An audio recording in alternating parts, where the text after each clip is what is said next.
हा राउटर आहे, fibre S router आहे. मी एक 2-3 दिवस झालं मागवलं आहे. म्हटलं ह्याचं रिव्ह्यू करूया, कारण छान आहे, स्पीड छान आहे, क्लॅरिटी छान आहे. मला तर खूप छान आवडला. तर तुम्ही हा बघू शकता, घेऊ शकता. मी हा लोकल मार्केटमधून घेतला आहे. हा ऑनलाईन अमेझॉनवर पण आहे, फ्लिपकार्टवरती पण आहे. म्हणजे ऑनलाईन जे वेबसाईट्स आहेत ना शॉपिंगची, त्याच्यावरती मला वाटतं हा अवेलेबल आहे. पण लोकल मार्केटपेक्षा ना ऑनलाईन ह्याचा प्राईस थोडं जास्त आहे. 200-300 रुपयाने थोडं जास्तच आहे. पण लोकल मार्केटमध्ये तुम्ही जर घेतला तर ह्याचा प्राईस थोडा कमी आहे.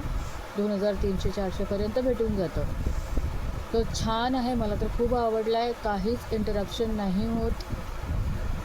तुम्ही बघू शकता. आणि हे त्याचे फीचर्स आहेत.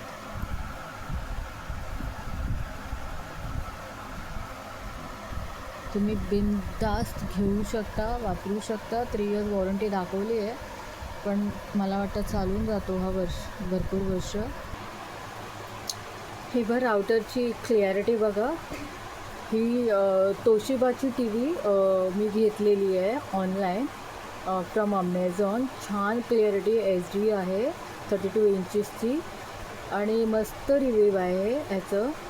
आणि मी राउटर इथे टी व्हीच्या खालतीच ठेवला आहे. आणि क्लिअरिटी तुम्ही बघू शकता, राउटरची इंटरनेटची क्लिअरिटी बघू शकता. आणि ही टी व्हीचं पण रिव्ह्यू करते मी. ही तोशिबाची टी व्ही आहे, मी अमेझॉनमधून घेतलेली आहे.